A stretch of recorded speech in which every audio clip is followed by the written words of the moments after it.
el tiempo y que pues comparta con nosotros lo que nos tiene por el día de hoy. Amén, amén. Adelante, hermano. Amén, gracias, Linda. Quería recordar el nombre de la hija de Diana, ¿cómo se llama? La niña que está conectada. Mariana. Marianita, Mariana. qué gusto verla ahí con su mamá. Bien, pues me encomiendo entonces a la gracia del Señor para compartirles una palabra que se encuentra en Romanos a partir del verso 14. Es un párrafo bien largo, pero vamos a ir leyendo de a poco. Y aquí, como una introducción, a modo de introducción, aparece aquí el siguiente contenido.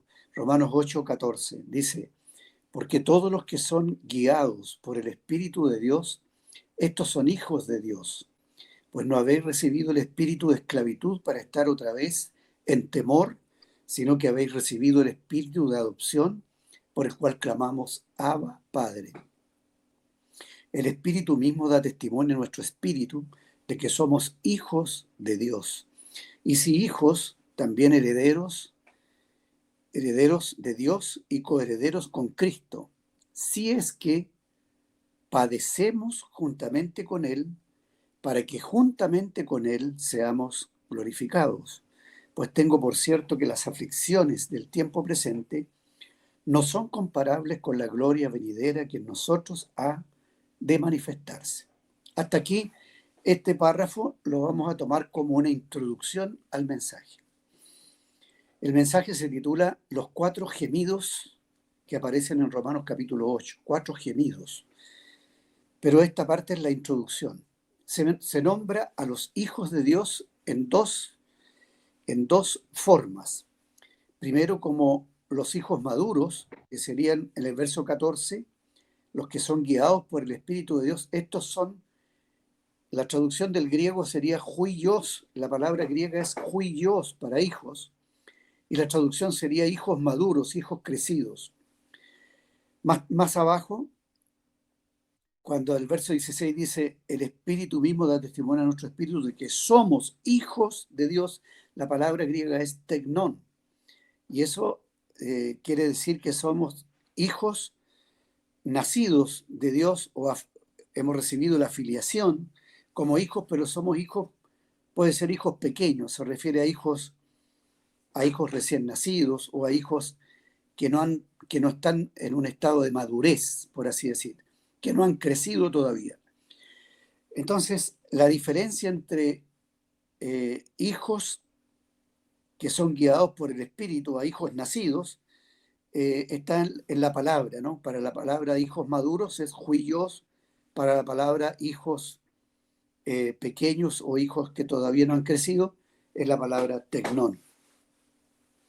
Ahora, el camino hacia la madurez es la participación con Cristo en sus padecimientos. Dice, no habéis recibido el espíritu de esclavitud para estar otra vez en temor, sino que habéis recibido el espíritu de adopción, por el cual clamamos Abba Padre. La adopción, la filiación, es lo que se ha producido como efecto de la obra del Señor Jesucristo a favor nuestro, que al habernos reconciliado con Dios, Dios nos ha hecho hijos suyos. Y eso es un milagro, es una obra maravillosa que ocurre en el corazón de una persona que ha recibido el Evangelio, que ha recibido al Señor Jesucristo y nace de nuevo. Pero nos dice, no habéis recibido el espíritu de esclavitud para estar otra vez en temor. Está dando a entender que es muy común que los seres humanos vivan en temor o vivan en esclavitud. Y esa es parte de los sufrimientos, ¿no? Es parte de las aflicciones. Ahora, los hijos de Dios podemos tener, de hecho tenemos padecimientos, pero no a la manera, o digamos que los padecimientos que tenemos no debieran hacernos sentir como que somos esclavos, porque esa es la condición de los que todavía no han nacido de nuevo. Si hemos nacido de nuevo, tenemos a Dios por Padre, y una de las cosas que nos enseña a lidiar con el dolor, con las aflicciones o con las tribulaciones, los padecimientos, es tener a Dios como Padre. Creo que esa lección es algo que necesitamos aprender a ser hijos de Dios, aprender a relacionarnos con nuestro Dios como nuestro Padre, porque como Padre Dios nos sustenta, nos cuida, nos protege, nos ampara, Él permite las pruebas, permite los dolores, pero también tiene la solución para nuestros dolores. Él permite las aflicciones, pero también tiene el consuelo y tiene la cobertura que nos hace vivir confiados. Es interesante el texto que dice que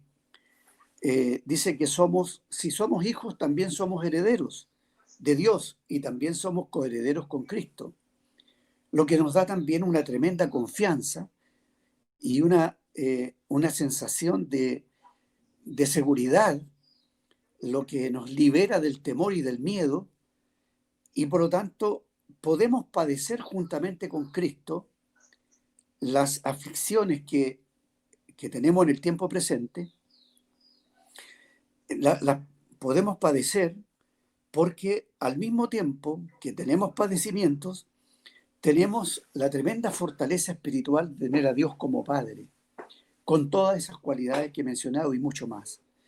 Luego dice, tengo por cierto, las aflicciones del tiempo presente no son comparables con la gloria venidera que en nosotros ha de manifestarse. Entonces, es verdad que los cristianos tenemos padecimientos. Es interesante la palabra juntamente. El apóstol Pablo ha usado esa palabra repetidas veces. En la misma epístola de los Romanos, en el capítulo 6, Pablo menciona varias veces esa palabra. Dice que fuimos sepultados juntamente con Cristo, que fuimos crucificados juntamente con Cristo y que fuimos resucitados juntamente con Cristo. Vea la importancia de esa palabra, cómo la obra de Cristo nos une a Él, de tal manera que nos asiste una tremenda seguridad de que nosotros estamos unidos a Cristo. La vida que tenemos hoy aquí en la tierra es una vida de unión con Cristo. Por eso hablamos de la comunión con el Padre y con su Hijo Jesucristo. Entonces, si padecemos juntamente, aquí hay una condición, que para participar de la gloria de Cristo hay que padecer juntamente con Cristo. Si nos espera un futuro en que seremos glorificados juntamente con Cristo, la condición para ser glorificados juntamente con Cristo es padecer también juntamente con Cristo. La gloria que nos espera es algo que da lugar al primer gemido que vamos a ver ahora de aquí en adelante. En el verso 19 dice, porque el anhelo ardiente de la creación es el aguardar la manifestación de los hijos de Dios. Ahí usa la palabra huios, que es la palabra para hijos maduros. Porque la creación fue sujetada a vanidad no por su propia voluntad, sino por causa del que la sujetó en esperanza. Porque también la creación misma será libertada de la esclavitud de corrupción a la libertad gloriosa de los hijos de Dios. Porque sabemos que toda la creación gime a una y aún está con dolores de parto hasta ahora. Aquí aparece el primer gemido, el gemido de la creación. Aquí tenemos que el apóstol Pablo, inspirado por el Espíritu Santo, atribuye a la creación características como si fuera una persona, como si fuera una persona la creación, porque habla de la voluntad de la creación, que la creación fue sujeta a vanidad no por su propia voluntad, que la creación tiene un anhelo ardiente, y que además la creación tiene un gemido, un deseo. Es un gemido que se traduce como un deseo. El deseo de experimentar una restauración, experimentar nuevamente experimentar la libertad de la esclavitud, lo mismo que los seres humanos que han vivido en esclavitud anhelan la libertad. La creación, como si fuera una persona, está anhelando volver a un estado de normalidad. En este sentido, nos asiste la fe y la confianza de que hay una expectativa de la creación, y la señal que tiene la creación para su libertad, para el día de su libertad, es la manifestación de los hijos de Dios. La llegada, cuando llegue el día en que el Señor Jesucristo venga desde el cielo con sus santos para reinar aquí en la tierra, la creación va a experimentar una transformación, va a volver a tener las mismas cualidades que tenía en la época diluviana, antes del diluvio, digamos, prediluviana. En aquella época, cuando los animales no eran depredadores, cuando las serpientes no tenían la cualidad que tienen hoy día, que tienen veneno, no existía la fermentación en aquella época, no existía la pudrición, no se echaban a perder los alimentos porque no existía no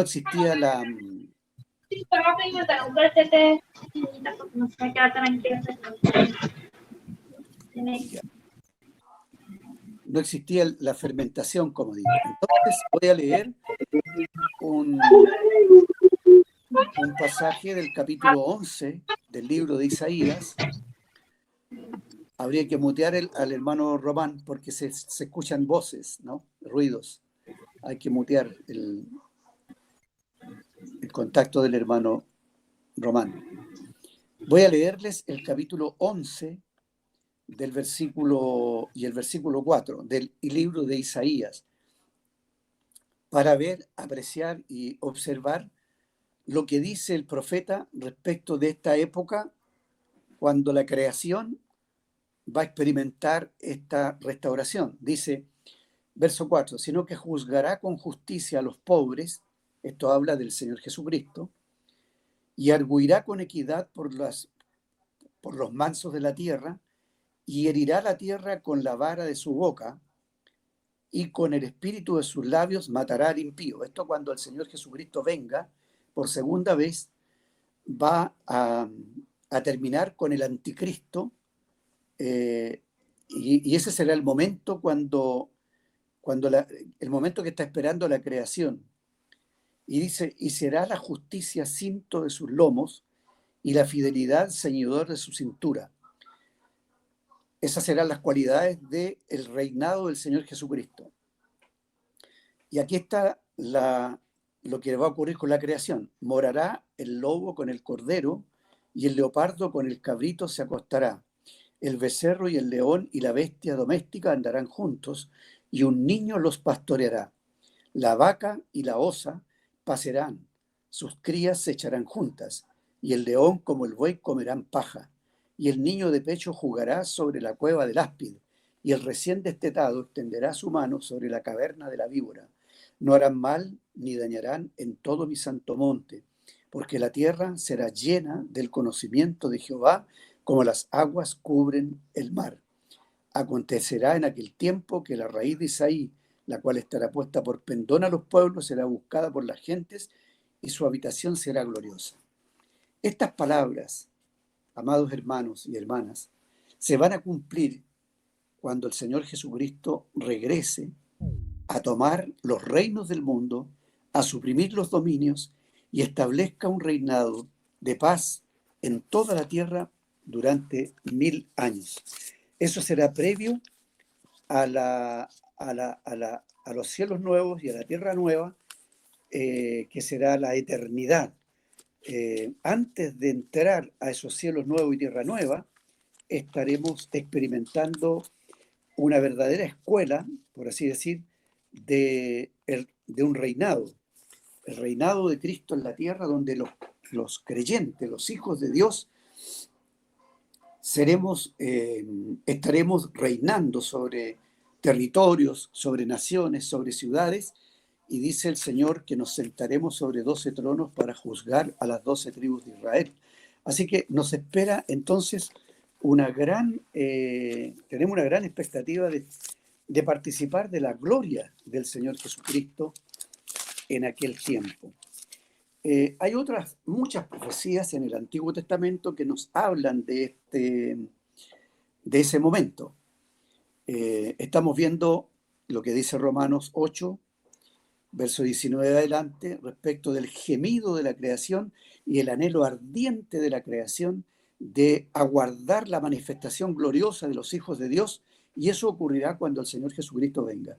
Hay otras profecías que nos hablan también de ese momento. Les voy a leer Zacarías capítulo 14, verso 4 adelante. Dice así: y se afirmarán sus pies, hablando del Señor Jesucristo cuando Él venga, se afirmarán sus pies en aquel día, note bien, aquel día, sobre el monte de los olivos que está enfrente de Jerusalén al oriente, y el monte de los olivos se partirá por en medio hacia el oriente y hacia occidente, haciendo un valle muy grande, y a la mitad del monte se apartará hacia el norte y la otra mitad hacia el sur. Y huiréis al valle de los montes, porque el valle de los montes llegará hasta Asal. Huiréis de la manera que oísteis por causa del terremoto en los días de Usías, rey de Judá. Y vendrá Jehová mi Dios, note bien esta palabra, y vendrá Jehová mi Dios, y con él todos los santos. Y acontecerá que en ese día no habrá luz clara ni oscura. Será un día el cual es conocido de Jehová, que no será ni día ni noche, pero sucederá que al caer la tarde habrá luz. Acontecerá también en aquel día que saldrán de Jerusalén aguas vivas, la mitad de ellas hacia el mar oriental y la otra mitad hacia el mar occidental, en verano y en invierno. Y Jehová será rey sobre toda la tierra, y en aquel día Jehová será uno y uno su nombre. Esta profecía que nos dice que cuando venga el Señor colocará sus pies sobre el monte de los olivos, y en ese momento habrá una especie de terremoto, porque el monte de los olivos se partirá en dos. Una parte se irá hacia el norte y otra hacia el sur, y saldrán de la tierra en Jerusalén aguas vivas que correrán hacia el oriente y hacia el occidente, y que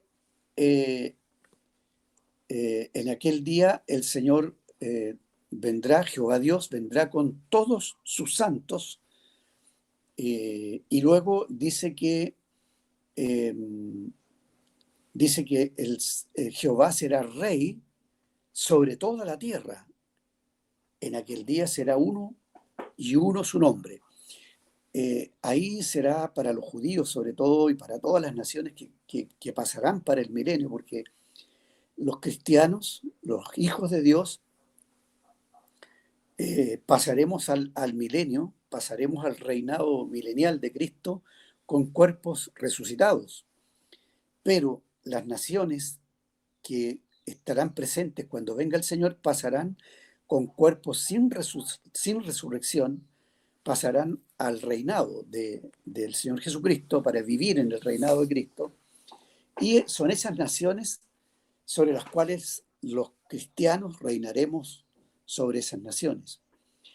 Y respecto del nombre de Jehová, el nombre de Jehová es aplicable al Señor Jesucristo también, debido a que la traducción del nombre Jehová al español es yo soy, y el Señor Jesucristo usó ese nombre muchas veces para hablar de sí mismo. Yo soy el pan vivo, yo soy la luz del mundo, yo soy la puerta de las ovejas, yo soy el pastor de las ovejas, y así usó ese nombre muchas veces. Yo soy, se presentó a sí mismo como el gran yo soy. Y ese nombre Jehová, que en el hebreo tenemos solamente la Y, la H, la W y la H, que son solamente consonantes, los estudiosos del idioma hebreo en el siglo VII al siglo XII más o menos, le pusieron las vocales de Adonai y quedó como Yahvé. Y los españoles en el siglo XVI cambiaron la Y por la J y quedó como Jehová. Pero lo que existe en el original en las letras originales del idioma hebreo son solamente las consonantes, pero tenemos la traducción de ese nombre divino al español y la traducción es yo soy el que soy. De tal manera que ese nombre Jehová o Yahvé, ese nombre en aquel día será uno y uno su nombre es el nombre que tiene Dios. Y Dios mismo será en la persona del Señor Jesucristo el que aparecerá como Rey de toda la tierra en aquel día. Dicho eso, podemos, digamos, ubicarnos y entender el gemido de la creación. Toda la tierra, hermanos, como decía Isaías, los animales están anhelando ese día. Las bestias, los pájaros, los peces del mar, todos los seres vivos y aún los árboles, toda la creación está esperando la manifestación de esa transformación que vendrá cuando venga el Señor Jesucristo. La tierra volverá a tener las cualidades que tenía antes del diluvio, cuando la gente vivía cientos de años. Así también una de las profecías del Antiguo Testamento dice que en aquel día un niño morirá de 100 años, ¿no? Entonces eso nos da a entender que la tierra va a volver a tener las condiciones climáticas que tenía en el tiempo de la era prediluviana. Vamos a ver ahora el segundo gemido que tenemos aquí en Romanos capítulo 8. A partir del verso 23 dice, y no solo ella, o sea, se refiere a la creación, no solo la creación está gimiendo, sino que también nosotros mismos, que tenemos las primicias del Espíritu, nosotros también gemimos dentro de nosotros mismos, esperando la adopción, la redención de nuestro cuerpo. Porque en esperanza fuimos salvos, pero la esperanza que se ve no es esperanza, porque lo que alguno ve, hay que esperarlo. Pero si esperamos lo que no vemos, con paciencia lo aguardamos. Aquí tenemos, ¿por qué gemimos los seres humanos, especialmente los cristianos? ¿Por qué gemimos? Tenemos dentro de nosotros,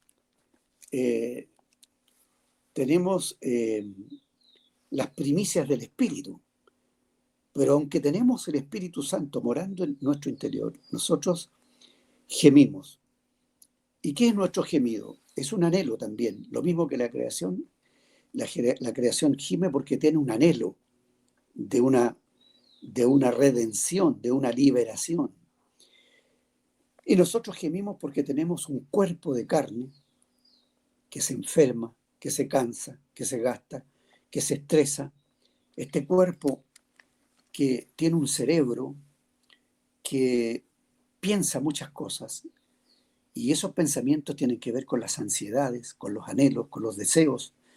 Y cuando no tenemos control de nuestros pensamientos, no tenemos control de nuestras ansiedades, se produce en nosotros una crisis. La crisis esa se llama depresión.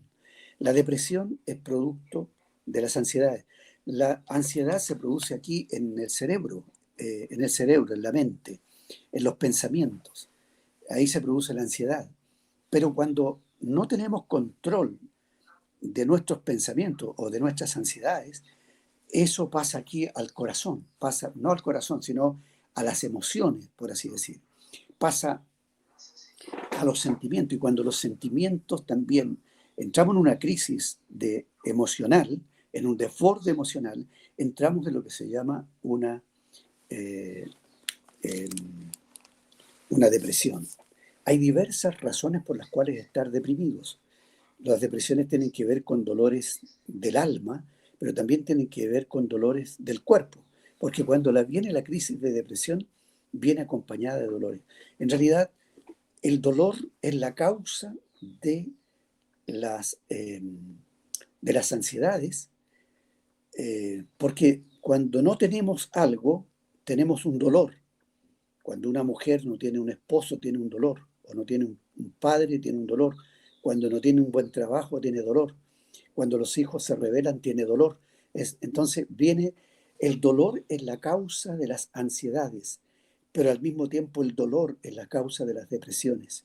Y por lo tanto todo esto ocurre en el cuerpo, en nuestro cuerpo, ocurre en el alma, ocurre en el cerebro, ocurre en los pensamientos, en la mente, ocurre en las emociones.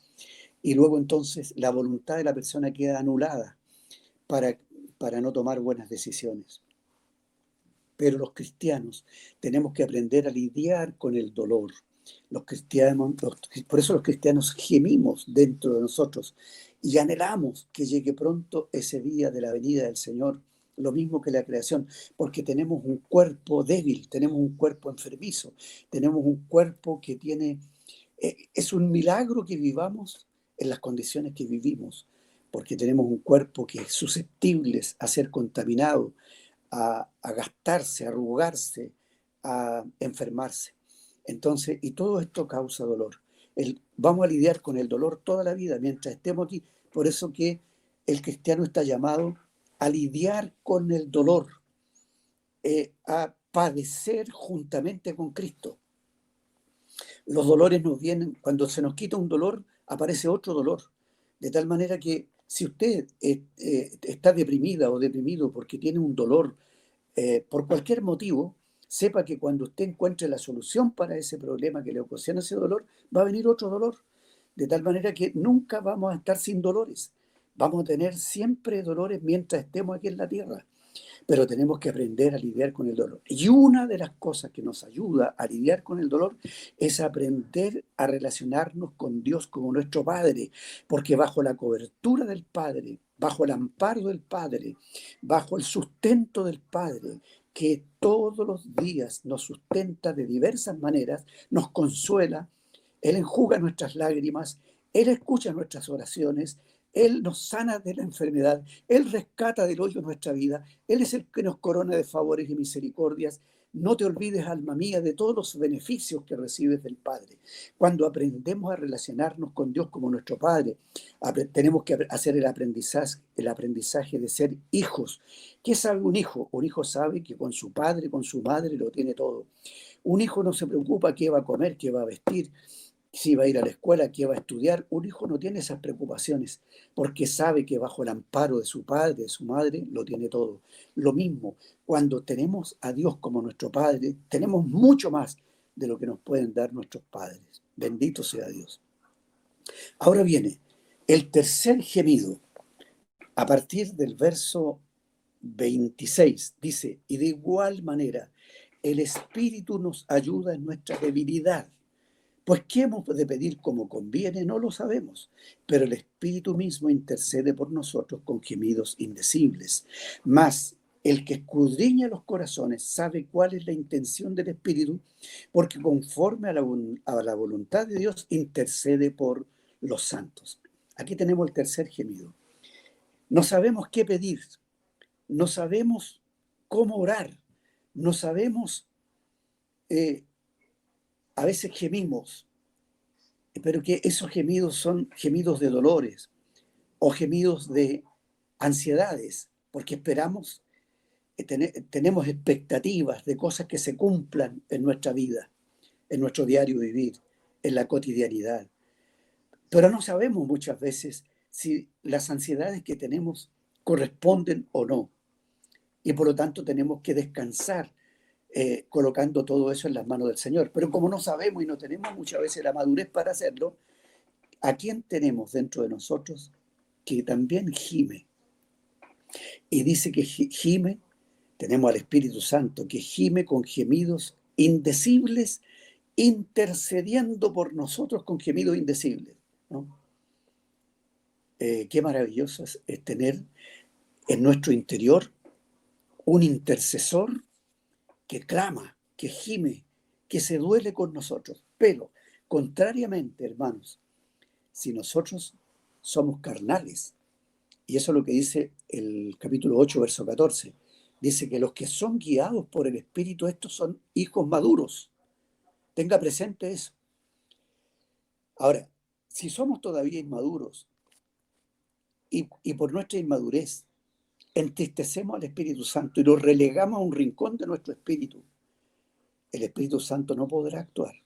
Pero ahí, aunque sea como sea, el Espíritu Santo está gimiendo. Y lo que tienes que hacer tú, hermano y hermana, lo que tenemos que hacer nosotros es inclinar nuestro oído para escuchar la voz del Espíritu Santo. Hermano, es el órgano principal de nuestro cerebro. Tenemos 5 sentidos aquí. Tenemos el olfato, el gusto, bueno, y tenemos el oído. Pero mire, de los 5 sentidos, el más importante es el oído. ¿Y por qué se lo digo? Porque cuando voy al hospital o a una clínica a ver a un enfermo terminal que está en estado de coma, cuando le hablo del Señor y hago una oración por él y le tomo la mano, esa persona le caen lágrimas. Y eso quiere decir que cuando una persona está en un estado de muerte, a punto de morir, porque ese es el estado de coma, el único sentido que le queda vivo y activo es el oído. Ahora usted comprenderá por qué Dios nos pide que le prestemos oído, que inclinemos nuestro oído a Él. ¿Por qué el Señor Jesucristo subraya una y otra vez? El que tiene oídos para oír, oiga lo que el Espíritu dice. Entonces, cuando nosotros somos inmaduros, tenemos la tendencia de actuar por nosotros mismos y no depender del Espíritu Santo. Pero aquí lo que nos está diciendo, el Espíritu Santo escudriña los corazones y sabe cuál es la intención del Espíritu. El que Dios es el que escudriña los corazones y sabe cuál es la intención del Espíritu en nosotros. ¿Cuál es la intención del Espíritu en nosotros? Formar a Cristo en nuestras vidas. Hacer de tu alma un taller donde el Espíritu Santo va a manufacturar el carácter de Cristo en tu persona. Y al mismo tiempo hará de tu interior, hará de tu alma o de tu espíritu, hará un altar de adoración para que tú seas una persona que te comuniques con Dios como tu Padre. De tal manera que el Espíritu Santo dice, el Espíritu Santo conforme a la voluntad de Dios, intercede por los santos. Gloria a Dios por el Espíritu Santo que nos mora. Ahora bien, viene el cuarto gemido que aparece aquí en Romanos capítulo 8. Este gemido es el gemido de Cristo y se encuentra en el capítulo 8, verso 34. ¿Quién es el que condenará? Cristo es el que murió, más aún el que también resucitó, el que además está a la diestra de Dios, el que también intercede por nosotros, el que también gime por nosotros. O sea, tenemos un intercesor aquí con nosotros en nuestro interior, pero también tenemos un intercesor que está a la diestra de Dios. ¿Te das cuenta cuánto vales para Dios? ¿Te das cuenta lo importante que eres tú para Dios? Que tienes un intercesor allá en los cielos mismos, donde está el trono de la gracia de Dios, donde tu nombre es invocado, tu nombre está ahí, cada día, cada momento. El Señor Jesucristo, no puedo ni siquiera imaginar la forma como Él ora por millones de personas y cómo conoce cada detalle de lo que cada uno de nosotros está viviendo. Te llevaré a un párrafo que se encuentra en el Evangelio de Lucas, en el capítulo 7.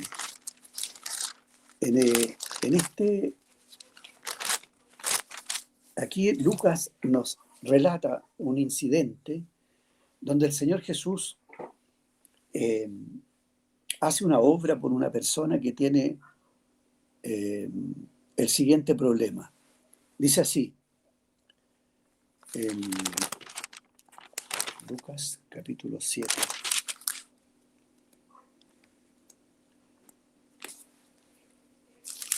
No, perdón, es Marcos.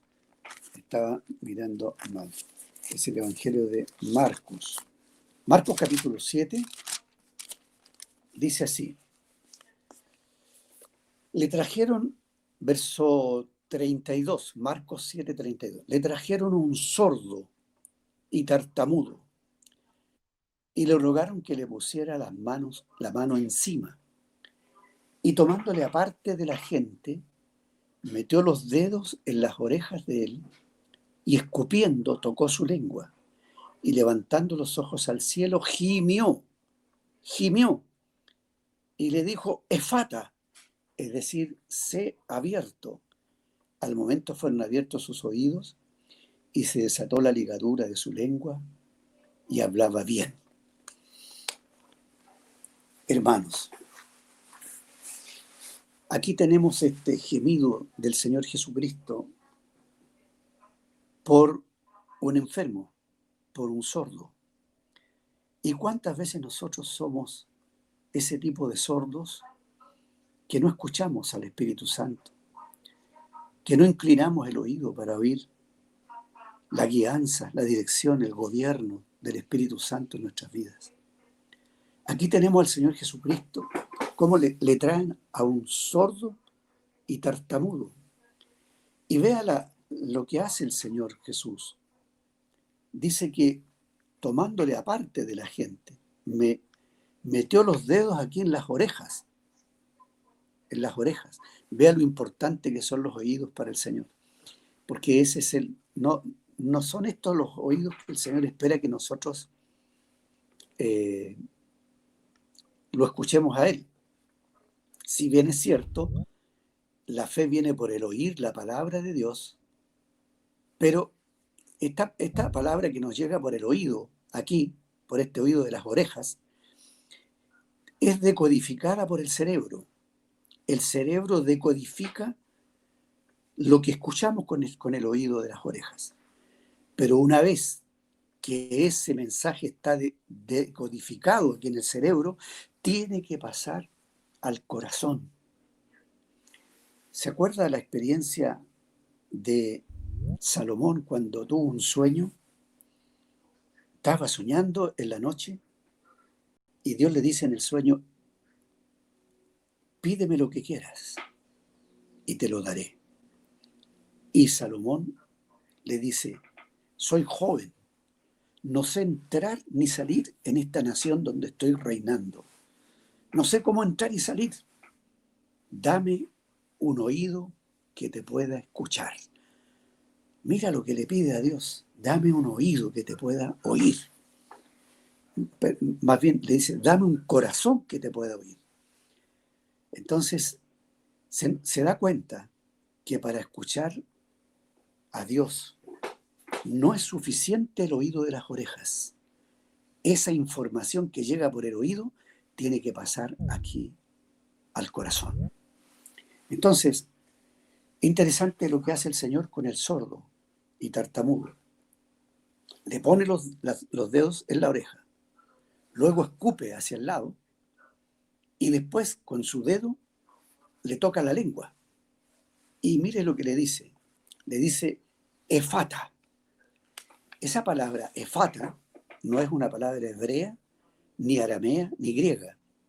Es una palabra que usaban los sirios, que hablaban un idioma que venía de los caldeos.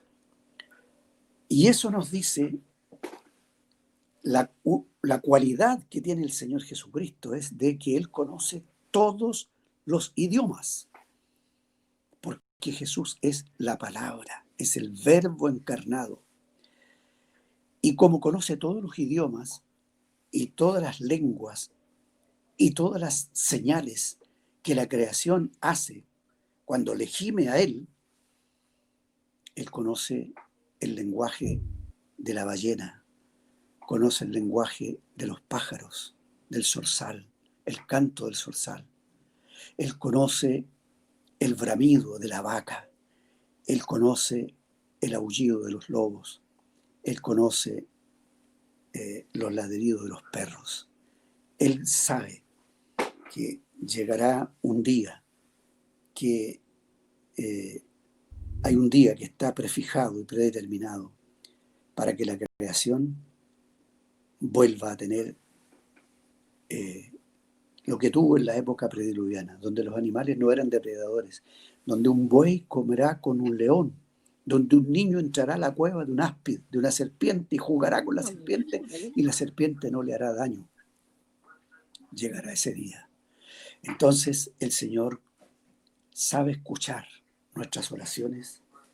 El Señor es nuestro intermediario. Entre nosotros y el Padre está la mediación de nuestro gran sumo sacerdote que intercede por nosotros, que gime con nosotros en el idioma que le hables. Si le hablas en lenguas angelicales, si le hablas en lenguas que da el Espíritu Santo para orar en la lengua que le hables, Él conocerá los gemidos de tu corazón y Él estará atento a tus necesidades. De tal manera, amados hermanos y hermanas, que estos 4 gemidos, ¿de qué nos hablan? Que cuando tú estás gimiendo, no estás gimiendo solo o sola. Escucha el gemido de la creación. Escucha el gemido del Espíritu Santo en tu interior.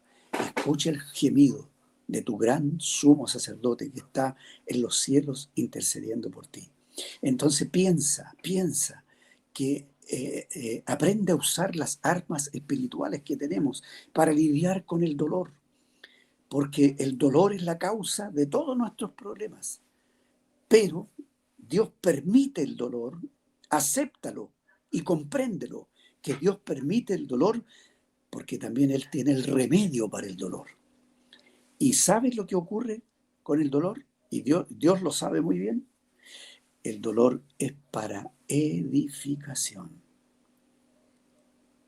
Hermanos, dice Santiago dice, tened por sumo gozo cuando ustedes se encuentren en diversas pruebas y dificultades, tengan gozo. O sea que el gozo es lo que supera el dolor. El gozo del Señor es lo que compensa el dolor. Si no has aprendido a tomarte del gozo del Señor, que el gozo del Señor sea tu fortaleza, que el gozo del Señor sea el arma, la armadura, el bastión, la bandera que tienes tú para lidiar contra el dolor, es el gozo del Señor. Hermanos, tengo por cierto, dice Pablo, que las aflicciones del tiempo presente no se comparan a la gloria venidera que en nosotros ha de manifestarse. Entonces, ¿cuál es tu gemido principal? No porque te falta dinero, no porque te falta un compañero, no porque te falta una casa, no porque te faltan cosas, bienes materiales. El gemido principal es que llegue ese día glorioso. Bendito sea el Señor. Vamos a terminar aquí con una oración. Padre amado, en el nombre del Señor Jesucristo, clamo a ti en esta hora y gimo por la obra en Venezuela, por el corazón de mis hermanos y hermanas, Señor, por todo lo que ocurre en este país y por todo lo que ocurre entre tus hijos, para que los gemidos que hay en medio de tu pueblo sean escuchados. Encomiendo en tus manos esta palabra, que sea de bendición, que traiga consuelo y traiga luz, en el nombre del Señor Jesucristo, a todo tu pueblo. Amén. Amén. Gracias, Señor. Amén, hermano Michel.